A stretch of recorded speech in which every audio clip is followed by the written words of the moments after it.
continuar con la clase, como les decía, cuando hablamos de geotermia, muchos piensan en generación de electricidad, muy pocos pensaban de que la geotermia era el uso del agua termal para bañarse. Entonces, vamos a hablar de esto ahora, ¿no? De la generación de electricidad.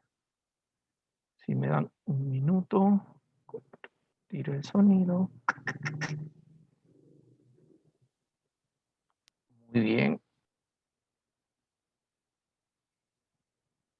¿Me confirman que pueden ver mi pantalla? Muy bien, perfecto. Sí. Ha sido una clase muy interesante, muy rica para todos. También para mí he aprendido algunas cosas que desconocía de las regiones geotermales, con lo cual creo que se ha cumplido parte de los objetivos o se viene cumpliendo parte de los objetivos del curso, donde la interacción entre ustedes y nosotros permita esto, ¿no? Que todos aprendamos un poco más. Nos queda media hora de tiempo el día de hoy, así que vamos a hablar probablemente de los temas 1 y 2. Por ahí que entramos un poco al tema 3, pero lo vamos a repetir la próxima semana. Pero sí, ahora vamos a hablar de generación de electricidad. Es un tema bastante interesante. Como les mencioné la primera clase, yo soy ingeniero geólogo. Lo que voy a intentar acá es darle un brochazo general a todo el proceso de generación eléctrica. No voy a entrar en detalles eléctricos, mecánicos, electromecánicos. Tampoco vamos a entrar en detalles muy técnicos respecto a geología o geoquímica. No es el fin del curso llegar a ese nivel. Y hay parte que obviamente escapa a mi conocimiento profesional, pero sí me interesa mucho y espero que después de esta clase ustedes tengan una idea general de lo que es geotermia para generación de electricidad. Y para poder saber si podemos generar electricidad con recursos geotérmicos, primero hay que entender qué es un sistema geotérmico o cómo se forma un sistema geotérmico, ¿no? Componentes. Por ejemplo, acá, ¿qué podemos observar? Este es un gráfico muy interesante, es un diagrama conceptual de un campo geotérmico. Tenemos una fuente de calor y podemos ver cómo el calor se va distribuyendo a diferentes temperaturas conforme vamos llegando a la superficie del terreno. Tenemos la precipitación, lluvia que cae y se infiltra en el interior de la Tierra. Entonces tenemos el líquido, tenemos la fuente de calor y tenemos las rocas. Entonces, el agua que cae producto de las precipitaciones y se infiltra en el interior de la Tierra, acá estamos a una escala, pueden ver en la mano izquierda, entonces estamos entre los 1, 2, 3 kilómetros de profundidad. El agua llega a una zona permeable y esta zona permeable afectada por una fuente de calor se calienta y se comienza a formar el reservorio geotérmico. Entonces, cuando nosotros estudiamos un sistema geotérmico, comenzamos a conocer sus componentes. Y hay 3 componentes fundamentales para tener un campo geotérmico que se pueda explotar.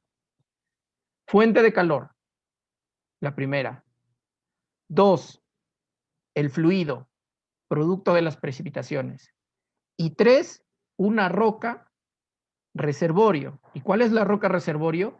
Una roca que sea capaz de almacenar en sus poros y en sus fracturas esta agua caliente que luego va a ser, esta agua, producto de las precipitaciones, que luego va a ser calentada por la fuente de calor que existe. Adicionalmente a esto, y es algo que tiene que existir para que un sistema geotérmico se pueda desarrollar, es lo que acá han puesto con este colorcito entre rojos y verdes. Esto se puede conocer como la capa sello. ¿Qué es la capa sello? Son rocas que han sido alterados justamente producto de la presencia del reservorio geotérmico. El reservorio geotérmico tiene agua, tiene vapor muy caliente y las rocas que se encuentran inmediatamente superior comienzan a alterarse y se alteran a minerales arcillosos. ¿Y cuál es la característica de la arcilla? Que es impermeable. Entonces, esta capa sello es el sello que de manera natural genera un reservorio geotérmico, de tal manera que permite encapsular al reservorio. Si no se formara la capa sello, esta agua caliente, este vapor caliente del reservorio saldría por todas las fracturas y fallas geológicas hacia la superficie y no se formaría el reservorio geotérmico en sí. La capa sello lo encapsula. Entonces, tres componentes principales y una consecuencia de estos componentes.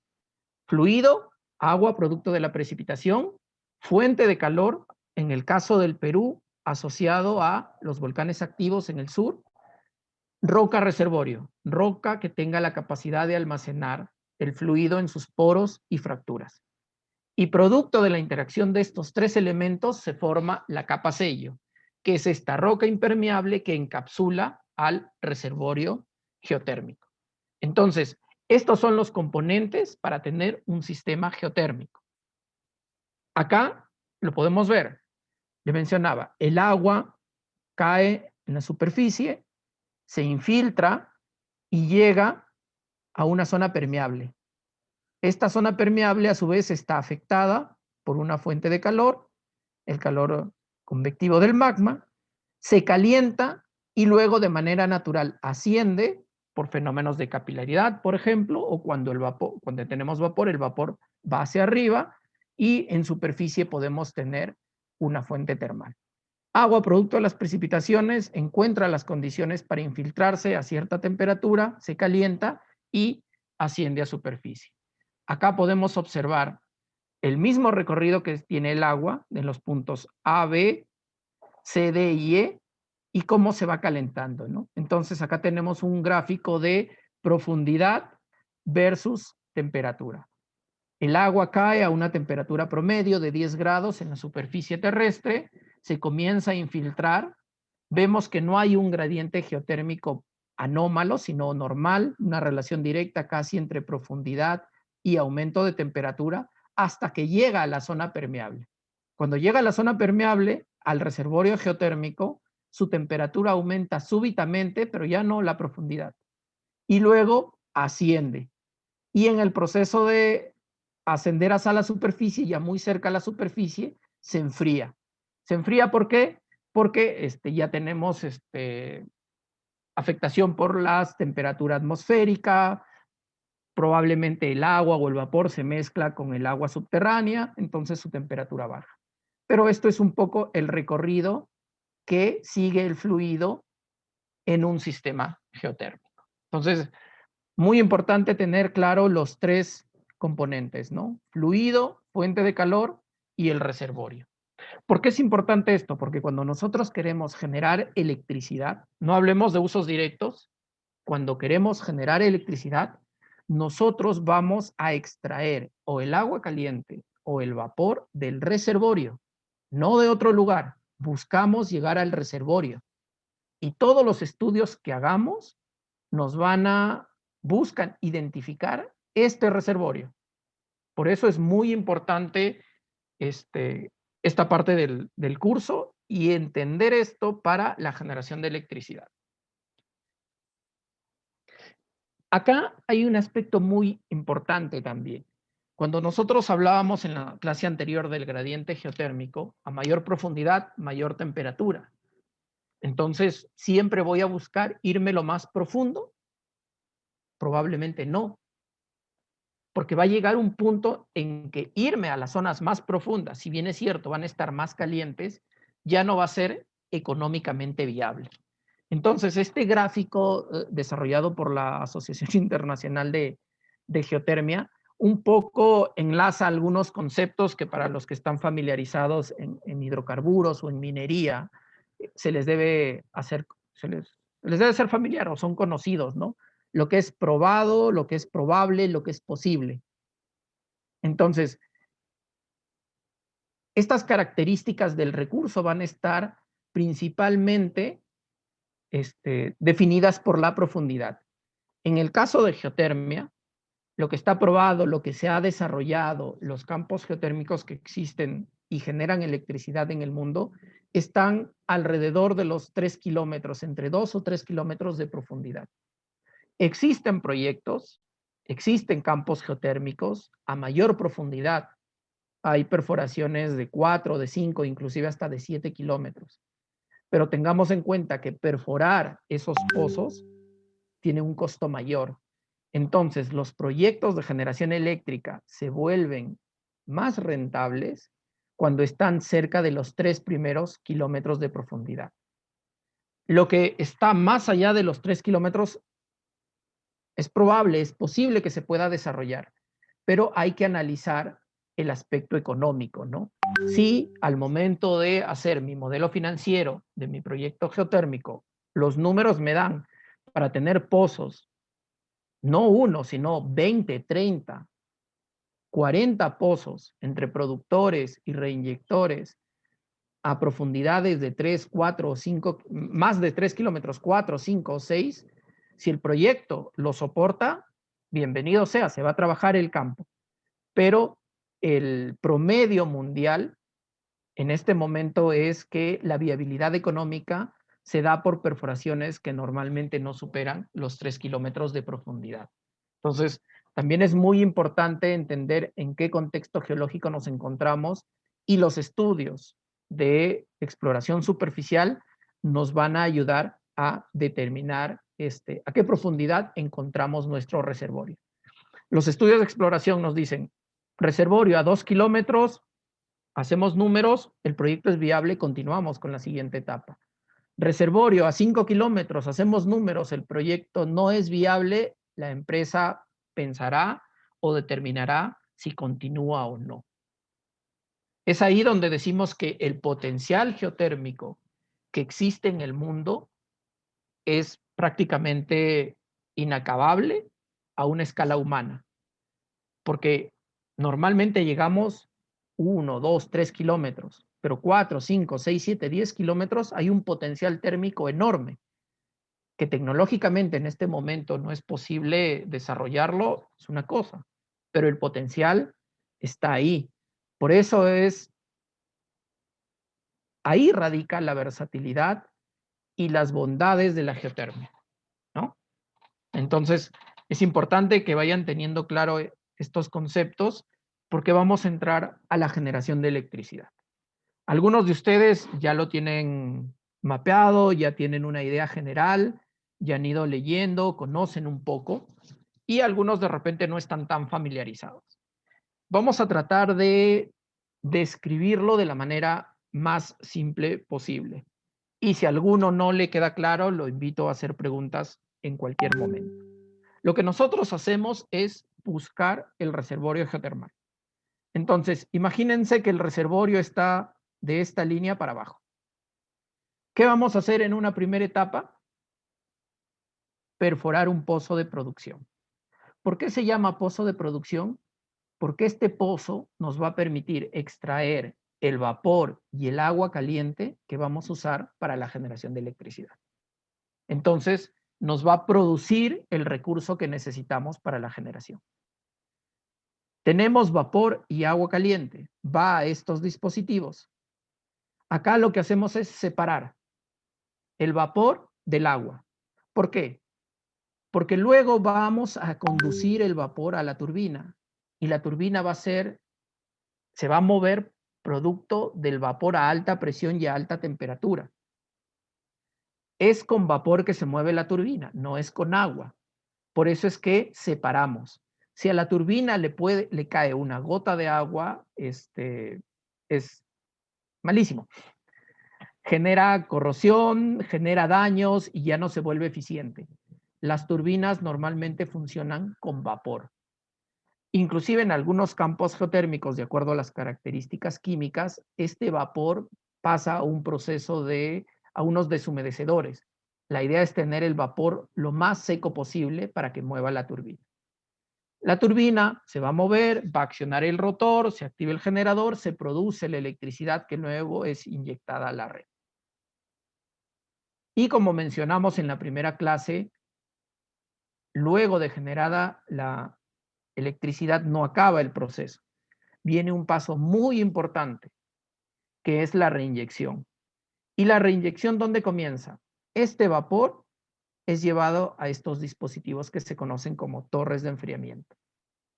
En las torres de enfriamiento el vapor se condensa, de estado gaseoso pasa a líquido y este líquido es llevado a los pozos de reinyección y reinyectamos agua al reservorio. De tal manera de que nosotros estamos tomando el recurso, lo estamos utilizando, pero lo estamos devolviendo. Un aspecto importante. Convencionalmente, para generar electricidad buscamos temperaturas superiores a los 200 grados.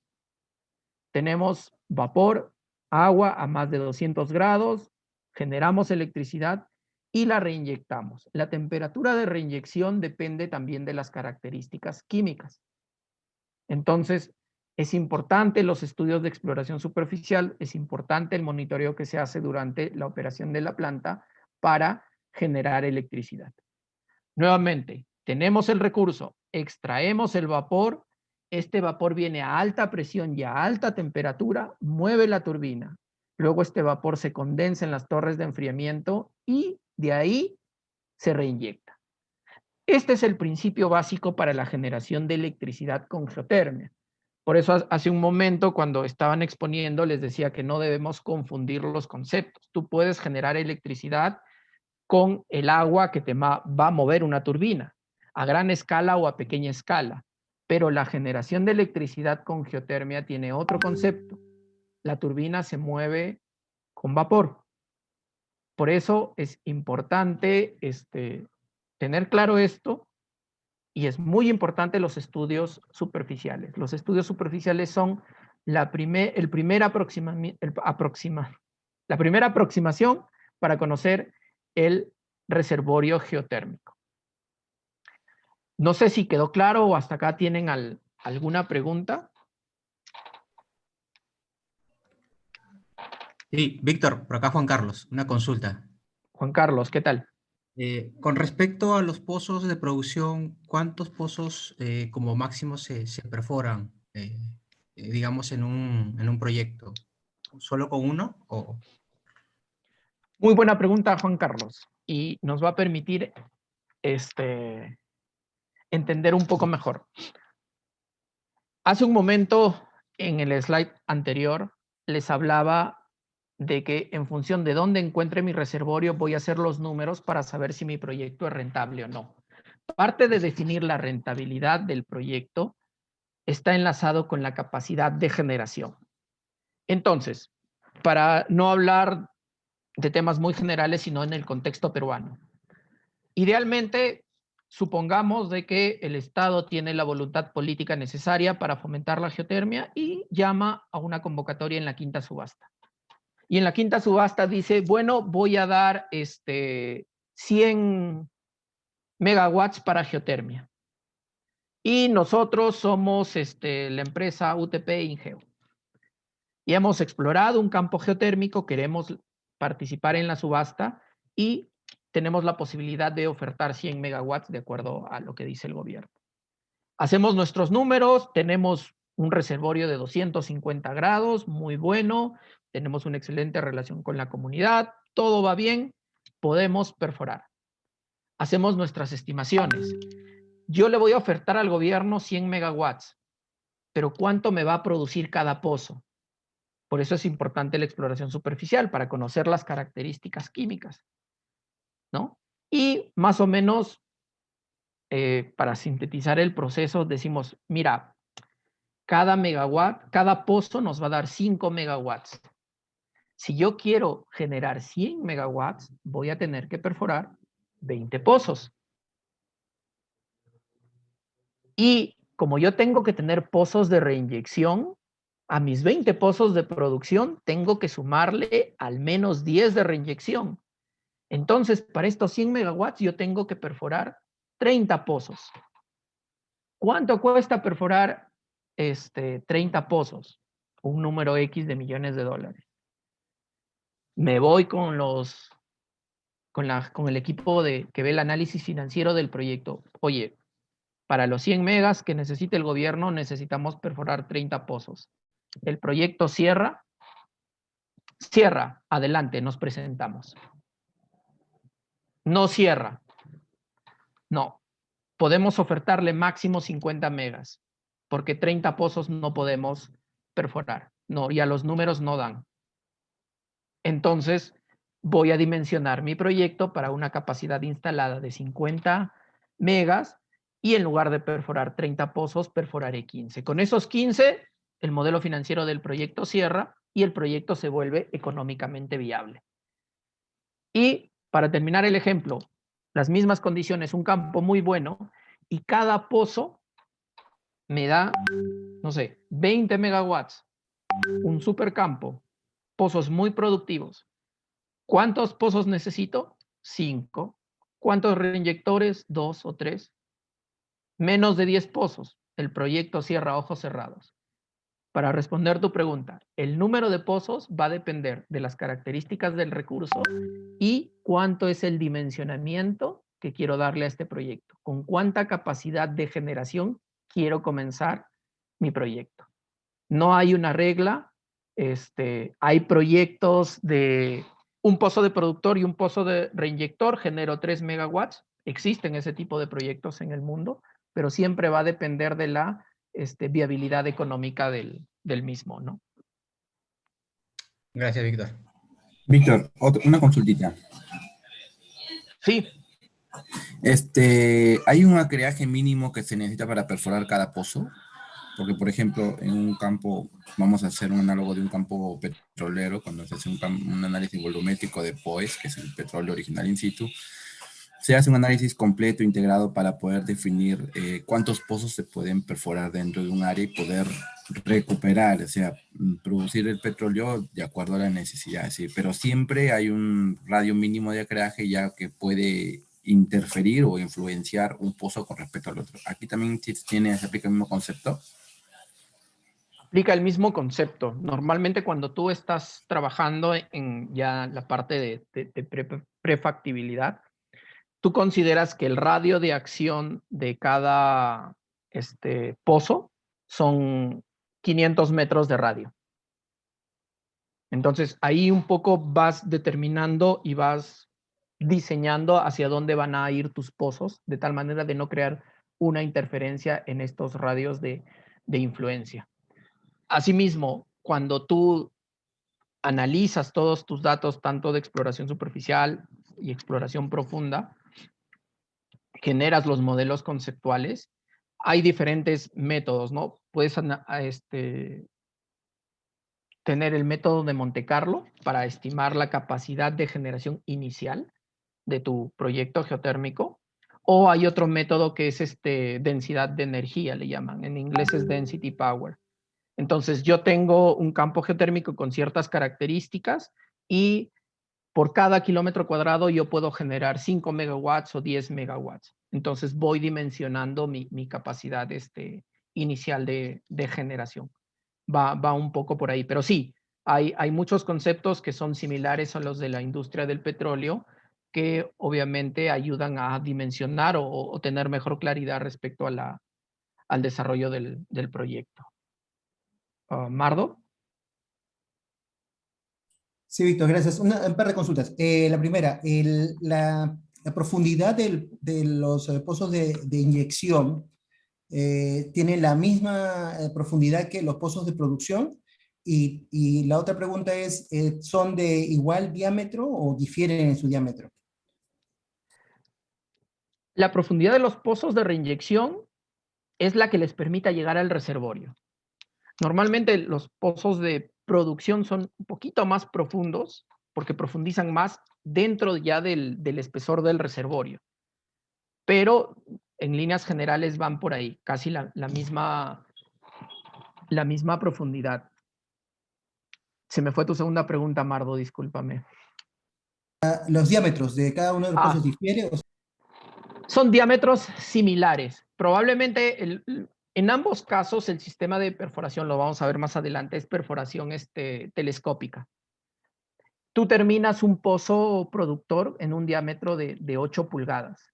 Y en el caso de los pozos reinyectores también son pozos de diámetro regular o diámetro grande de tal manera de que permitan un abastecimiento del agua condensada hacia el reservorio.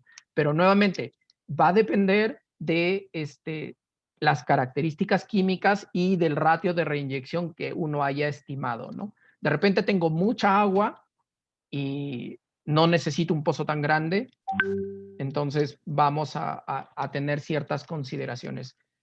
Similar profundidad, similares diámetros de perforación, similares costos también, ¿no?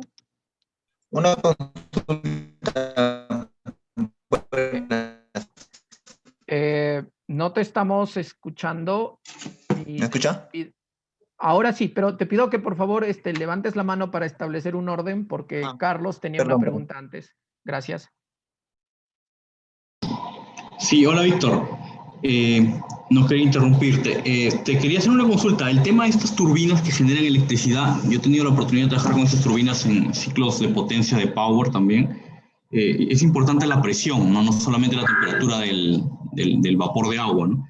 Pues si hablamos de un vapor de agua con 200 grados centígrados, más o menos estamos hablando de una presión de 15 bar, más o menos. Entonces, quería consultarte cuáles son los rangos de presión para el accionamiento de las turbinas con las que usualmente se trabaja en el caso de generación de energía eléctrica en geotermia.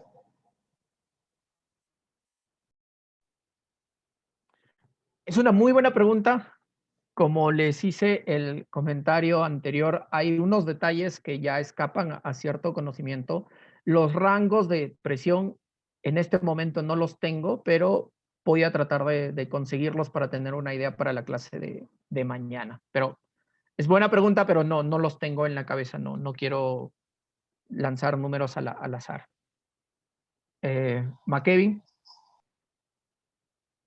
Sí, tenía dos preguntas. Una era referente justo a la pregunta de Mardo, a la profundidad del pozo de inyección. Me quedó un poco flotando la duda, ¿no? Que si se daba la misma profundidad del pozo de producción, no estaríamos cayendo de repente a estar en contacto justamente con agua termal, que finalmente esta inyección de agua distinta, pues, entre en una zona de mezcla o que te genere de repente una baja en la presión de inyección. Eso por un lado, ¿no?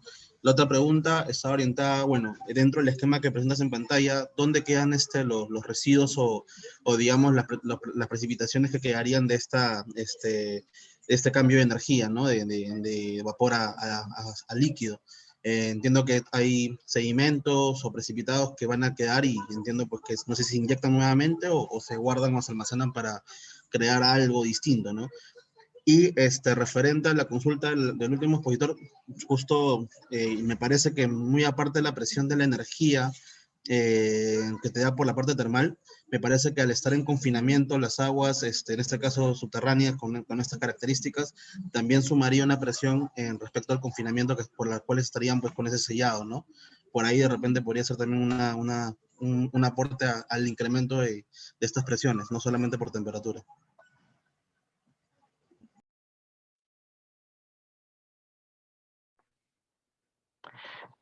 Gracias por las preguntas. A ver, respondiendo a la primera. El gráfico es muy simple. Obviamente hay un análisis bien detallado respecto a dónde están mis zonas de producción y dónde están mis zonas de reinyección. Las zonas de reinyección obedecen normalmente a las zonas de recarga natural del reservorio. De tal manera de que yo le voy a dar el tiempo suficiente al fluido que va a ingresar para que se caliente en el reservorio. Si mi pozo de reinyección yo lo pongo muy cerca de mi pozo de producción, va a pasar lo que has acotado. Voy a crear una interferencia y le voy a reducir la temperatura y voy a reducir la presión de salida del fluido. Entonces, lo que no se busca es interferencia. Por eso hay un análisis respecto a conocer el sistema hidrológico del campo geotermal, del sistema geotermal, y en función de las características del reservorio, las características químicas, voy a poder identificar en qué lugares se debe desarrollar los pozos de reinyección. De lo contrario, no va a ser sostenible la generación de electricidad. Luego, tu segunda pregunta sobre los precipitados. Cuando nosotros tenemos, se condensa el vapor, esta agua acarrea precipitados y estos precipitados se reinyectan. Lo que se busca es tener la disposición en superficie de la menor cantidad de agua. En algunos casos, sí se tienen pozas termales, le llaman, donde agua se enfría para procesos de refrigeración de las máquinas que están en la planta. Pero esa agua nuevamente se reinyecta hacia el reservorio. Entonces, no se deben generar, y en la medida de lo posible, pero nuevamente va a depender de las características químicas del reservorio, del fluido principalmente, para analizarlos el contexto de reinyección.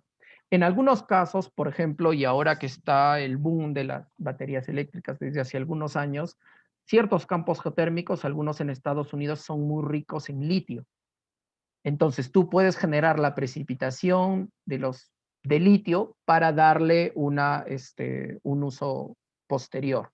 O de repente de cualquier otro mineral que tengas. Pero para conocer si eso es posible, primero tengo que conocer las características químicas del reservorio. La última parte de tu pregunta respecto a los sistemas de acuíferos, ahí no me quedó muy claro. ¿Lo puedes repetir, por favor? Sí, no, sino que es justo de la última pregunta respecto a que si la temperatura, creo que hablaban de que era 15 bares lo que te da la presión para mover las turbinas. Bueno, comentaba y me ponía a pensar, viendo el esquema justamente de cómo se da el espacio geotermal, estamos hablando que hay un sello confinante, que ese sello de alguna manera confina todas estas aguas, tanto por vapor como fluidos, que de alguna manera genera un confinamiento. Este confinamiento, a su vez, entiendo que al ser liberado por el pozo, sí, hay una expansión por energía de temperatura, por el vapor, pero asimismo también me imagino podría darse que por ser un escenario confinante, el agua subterránea podría también aumentar la energía justamente por ese escenario, ¿no? Era algo que mientras consultaba se me graficaba en la mente. Eso es básicamente. Ok, entiendo. En realidad, respecto a lo que mencionas, hay dos partes, ¿no? La primera es cierto, hay un escenario confinante de manera natural producto de la capa sello. Y este confinamiento se rompe de manera artificial cuando rompemos la capa sello con el pozo. Entonces, el pozo está aislado del entorno de tal manera de que el viaje del fluido, en este caso el vapor, desde el interior hacia la superficie, sea libre y directo, donde la presión que podría ejercer el sistema hidrogeológico se podría despreciar. Lo importante es saber que las condiciones de temperatura, qué condiciones de presión nos generan para mover la turbina. Y si es que se dan o no, porque cuando no se dan hay que aplicar otros mecanismos para mover las turbinas de acuerdo a estas características, ¿no? William, por favor. Gracias, Víctor.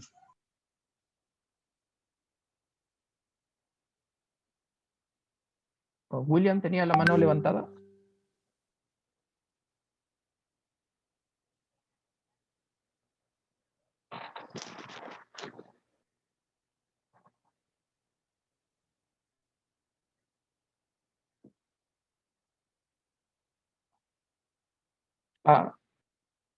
Sí, en todo caso, William, puedes escribir la pregunta, no hay ningún problema.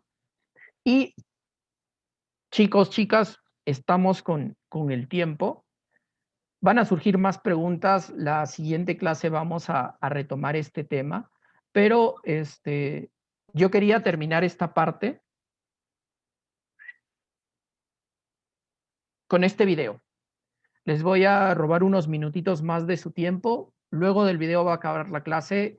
Si hay preguntas, les pido que por favor las anoten y el día de mañana comenzamos la clase, de ser necesario, nuevamente viendo el video y atendiendo las consultas que puedan tener. Pero sí me gustaría terminar la clase con este video que les va a brindar mayor claridad respecto a la generación de electricidad. Si alguno lo han visto, muy bien, van a tener la oportunidad de verlo otra vez. Si alguno de ustedes no lo ha visto, espero que lo encuentre interesante. Como mencionó Mardo, en El Salvador se está generando electricidad con geotermia y este es un video que ilustra ese proceso, ¿no?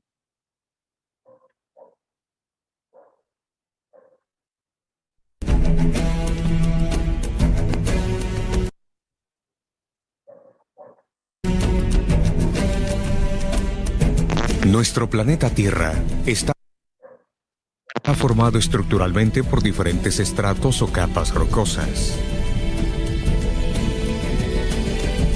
Su núcleo es una masa sólida e incandescente, compuesta de minerales, gases y rocas fundidas, formando lo que comúnmente conocemos como magma. Los volcanes activos tienen como fuente de calor un núcleo externo líquido poco profundo, y sus altas temperaturas fluyen a través de la corteza terrestre. El agua lluvia se filtra a través de la corteza terrestre, formando mantos y corrientes de aguas profundas y los acuíferos confinados.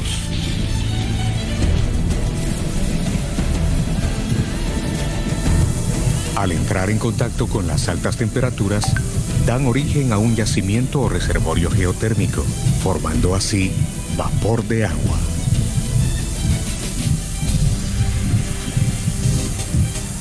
La energía geotérmica se genera aprovechando en forma directa la fuerza del vapor de agua, calentado y almacenado en el subsuelo de forma natural.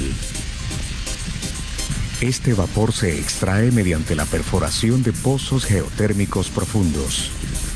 Dada la presión a la que se encuentran estos reservorios geotérmicos, muchas veces rompen la corteza terrestre o utilizan las fallas existentes, aflorando en la superficie en forma de geyser, fumarolas, manantiales de agua caliente, entre otros.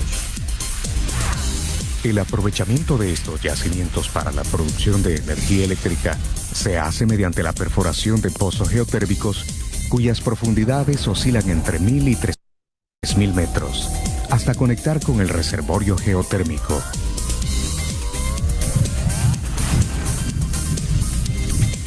Los pozos geotérmicos tienen una estructura interna de tipo telescópica y son revestidos de tubería y cemento especial. A través de esto se extrae directamente del reservorio el agua y vapor geotérmico que sube por su misma presión.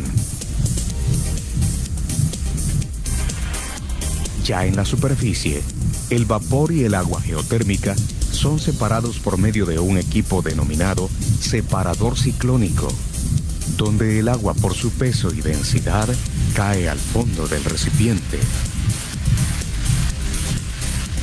Y el vapor es conducido a través de una red de tuberías denominado sistema de acarreo que llega a la central geotérmica de Berlín. Una vez el vapor llega a la central, este es concentrado en un equipo denominado colector,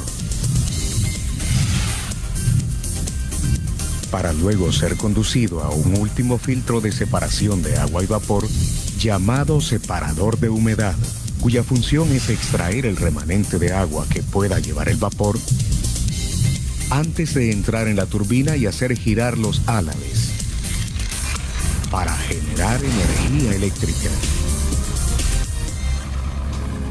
La turbina gira alrededor de las 3600 revoluciones por minuto.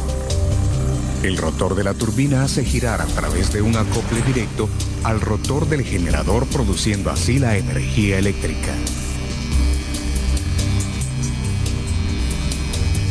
La energía eléctrica producida sale del generador hacia un transformador donde de 13.800 voltios son convertidos a 115.000 voltios, que se entregan a las líneas de alta potencia del Sistema Eléctrico Nacional para ser trasladados a las subestaciones de energía eléctrica y de allí hacia los hogares, fábricas, escuelas y más.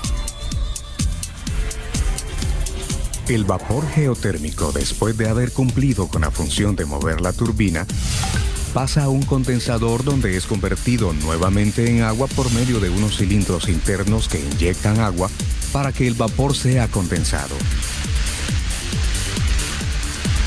Ya el vapor convertido en agua es trasladado a las torres de enfriamiento para bajar la temperatura de este.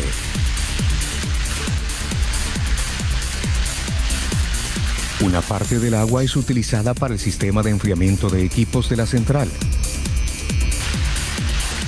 y el resto es reinyectada al subsuelo.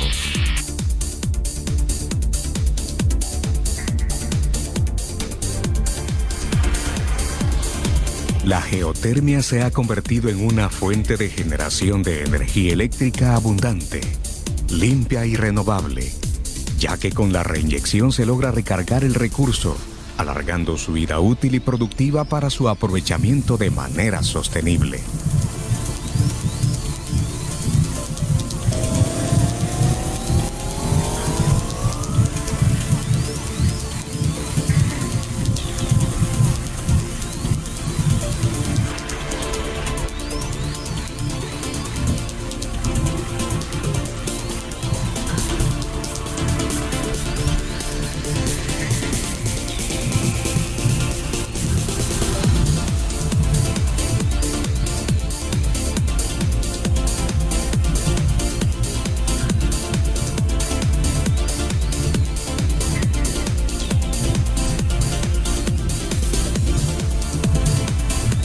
Regresando nuevamente al pozo, el agua geotérmica derivada del separador ciclónico es conducida a una planta de ciclo binario.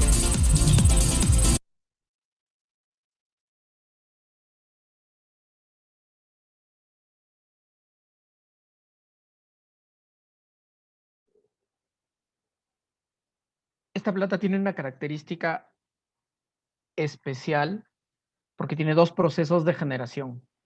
Lo importante del video era mostrarles solo la primera parte.